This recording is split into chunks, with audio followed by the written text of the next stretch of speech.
Hey, what's going on? Hope you're well. Thanks for tuning back into another video.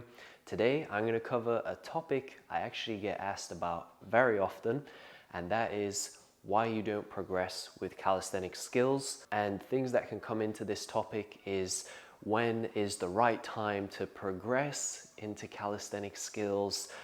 Why am I not progressing as fast as others? I get these sort of questions asked all the time across all social media platforms. I feel like there's even been some recent comments on the latest YouTube videos. I wanted to make this video to help educate you.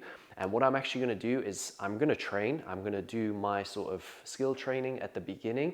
I'm not going to show that. What I'm going to show you is the strengthening, because what I want you to know about this topic and what I want you to think of is it's like trying to qualify for the national sports team in whatever sports you choose, whether it's ice hockey, football, American football, basketball, whatever, you know.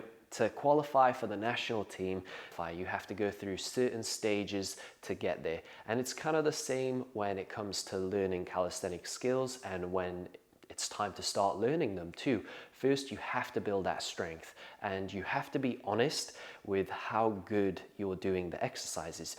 You know, the guy that's saying he can do 30 push-ups, but they're all half reps, is probably having a really hard time trying to learn the handstand push-up. You know, the guy that can't do a handstand, you know, freestanding for 10 seconds is probably also having a hard time trying to learn the handstand push-up. And things like that, you know, it's about mastering the basics. It's about becoming strong. And, you know, you can ask, well, how strong? The best way to say is if you can do any of the progression below the skill you want, if you can do it anywhere between 10 to 15 reps, anywhere between 10 to 15 seconds holding, if it's an isometric hold position, if it looks good, if it feels good, if it looks solid and how it should, then you're definitely ready to move on to the next step. You're definitely ready to move on to skills. Now, making the transition from strengthening to skills is different, because now you have the strength and you're like, well, these skills, they feel so alien to me. I don't know what's going on. Your proprioception is all over the place, and it's hard to maybe apply your strength at first. And so it is about technique. And, you know, I'm not going to go over technique in, you know, certain skills today because there's so many and the videos would be way too long, and, you know, it's more about the specifics. All I'm going to talk about is how to strengthen yourself, how to think about quality, form, and when is the right time to learn skills. So I'm going to catch up with you at the end of my workout when it's time to do my strengthening, and I will show you progressions that you can do for certain exercises if you're not at that level.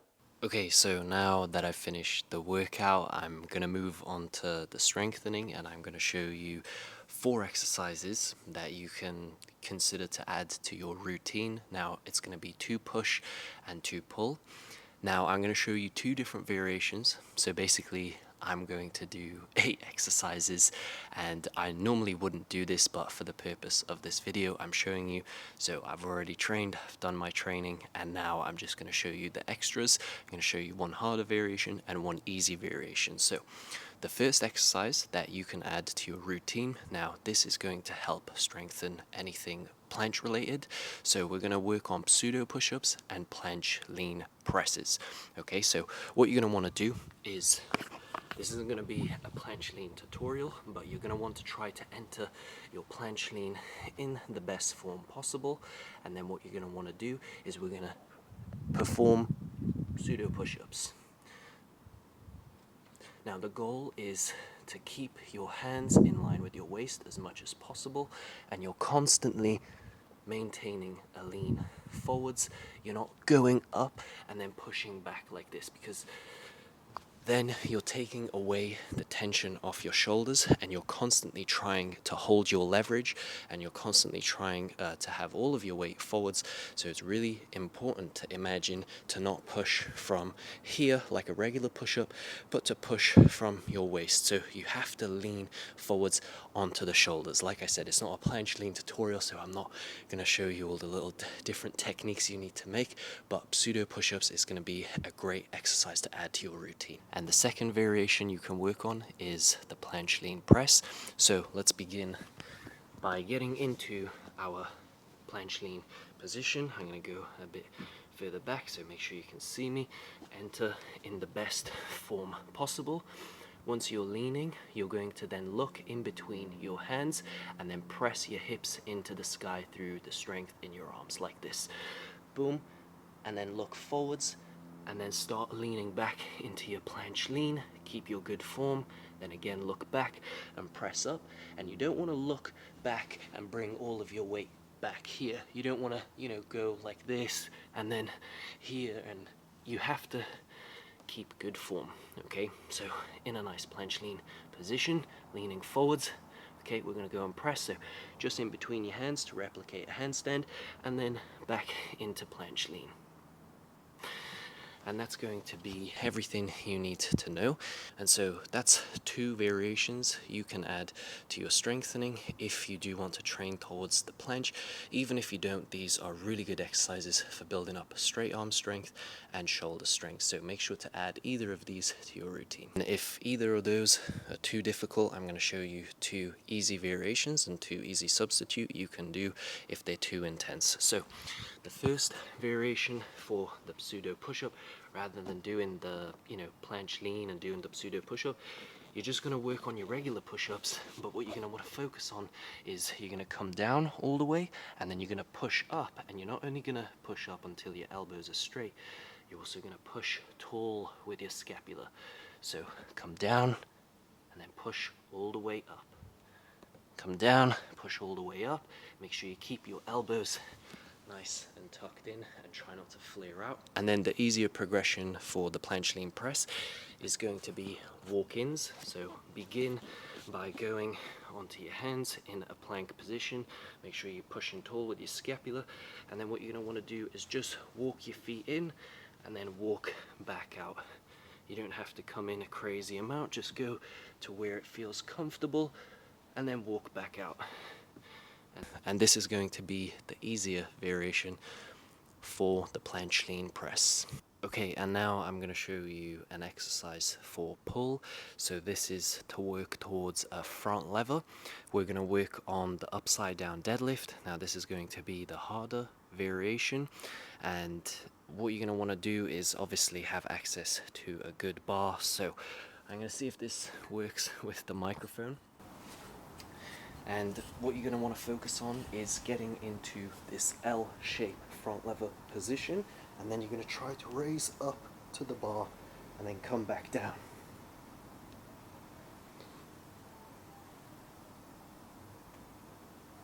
And the goal here is to try get nice and straight.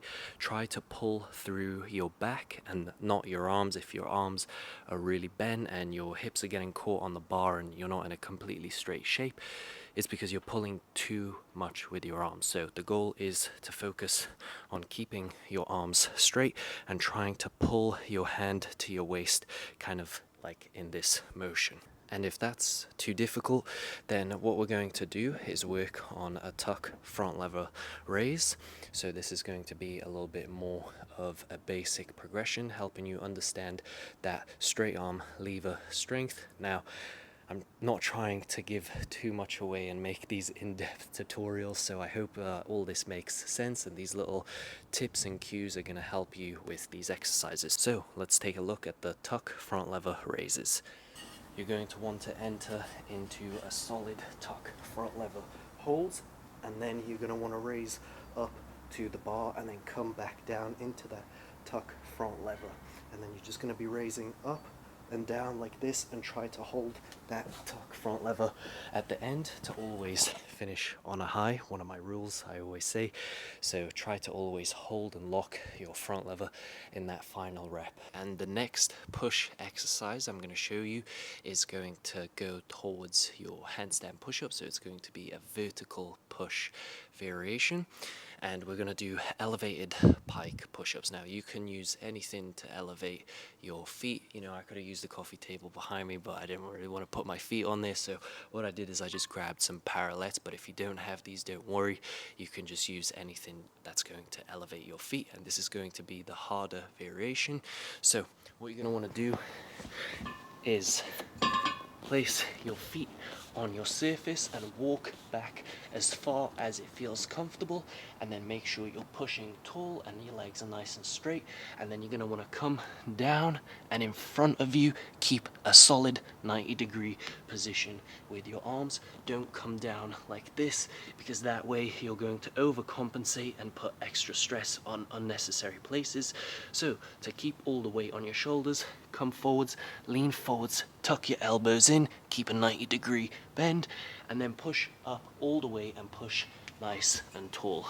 Now this is going to be very intense, so if this is too difficult for you on your shoulders, you can drop down and scale it down with a simple pike push-up. And I'm going to show you two ways you can learn this. So first, you want to make sure you have the negative down and you have the form completely down, so you understand everything.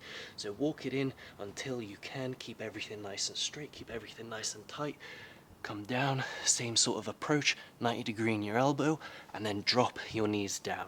And you're just going to focus on controlling the negative. So then come back up, bring your head forwards, always stay forwards, so you lean the weight onto your shoulders, and it's going to feel very intense when you do it correctly. If you don't feel that it's intense, then you're not doing something right. So lean more forward, keep your hips up nice and high, keep everything locked, make sure the elbows are nice and tucked in, and you're definitely going to feel it. Then when this becomes easy, what you can do is just start adding the push up into it as well. So control that negative and then push up. Make sure you go all the way up, and it's the same approach, okay? Make sure you're pushing nice and tall, always coming forwards, not overcompensating by flaring the elbows out.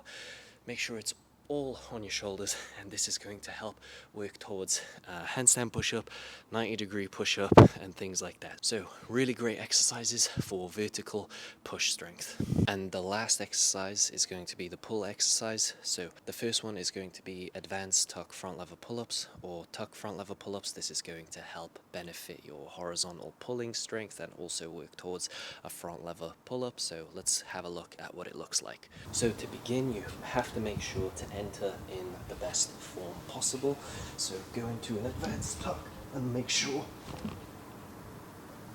to pull to your waist. Make sure to enter in good advanced tuck form and make sure to pull all the way to your waist, and then also lock the hold at the end to finish on a high. Now if that's too difficult and you can't get all the way to your waist, then you're going to want to tuck in a little bit more. Now you will be limited with the range of motion because your legs are going to get in the way, but if you build up enough endurance, then eventually as you strengthen your advanced tuck as well, you will eventually be able to pull to your waist. So it's going to look similar, but you're going to have your legs a lot more tucked in. Make sure to enter in good form, pull all the way up to the bar. I've always found this one a little bit annoying, so I purposefully made sure I went straight to the advanced tuck. So I really recommend trying to strengthen your advanced tuck, and you can work on these to build up a high amount of reps. Once you get there, you can go straight to the advanced tuck and then just try to gradually increase your range of motion by pulling lower and lower, but it has to come to your waist for it to officially count. So if you are doing it and it's not coming to your waist, then it doesn't count yet, but over time, as you progress and as you get stronger, it will. And if that's too difficult to even do the tuck front lever pull-ups, then we're just going to look at some Australian pull-ups. Now this is a great basic exercise for calisthenic beginners to work on their horizontal pulling strength. So you can do this with bent legs or straight legs depending on how good and stable the bar is. I'm going to do it with bent legs here because the floor is pretty slidey. So I'm going to come down into this sort of position, trying to replicate the front lever. I'm going to lean back to engage my scapula, and then I'm going to pull myself up to the bar. Now, because the bar is a little bit high, I'm pulling to my chest, but ideally I want to be pulling to my belly button or midsection. Now, make sure to keep your elbows tucked in, never flare out, okay? Everything is tucked in and nice and tight in calisthenics, because if it flares out, then you overcompensate, and that's how injuries happen, because you haven't got the right activation, so the muscles that should be working aren't able to work. So make sure you focus on form over reps, and I hope that you can pick one of these exercises and add them to your routine in order to become stronger, to work towards the skills you desire. Woo, what a workout, eh? I hope you definitely feel it as much as I did. I'm definitely sweating out here. And if you're wondering how many reps, how many sets I should be doing, you know, calisthenics, it's not like bodybuilding, so you can't treat it the same. Now, any of these exercises, you gotta know how difficult it is for you, and you can work from rep ranges between 3 to 5, 4 to 6, 8 till 12. It depends all on you. It depends on how difficult you find it, how comfortable you are. Just remember what I said at the beginning. You know, the goal is to get between 10 to 15 very comfortably. So if you can't do that, there's no point trying to push yourself and having bad form. You know, start with 3. And if you're wondering how many sets, it's the same. It's not like bodybuilding. There's not, oh yeah, you guys should do 4 sets, you know, of everything. No, it doesn't work like that. If you are fucked after 2 sets, then only do 2 sets. And eventually your body will adapt, so then you can do 3, 4, 5. And if you get in 5, then I'm sure you're already getting 10 to 15 reps, which means you can probably start the skills. So I hope it all makes sense. If you did stay till the very end, I really appreciate you for watching, and it would mean a lot if you would leave a comment and a like. It would really help the video grow and also the channel grow. Now the goal is to get to 100K. I believe, you know, we are going to get there eventually, but with your support, it's not possible, and it's completely free to support. So make sure you do drop a like, leave a comment, and share it with your friends, and I would really, really appreciate that. Now, I would love for you to come back to the next video. I have a good one planned, so I'll see you then.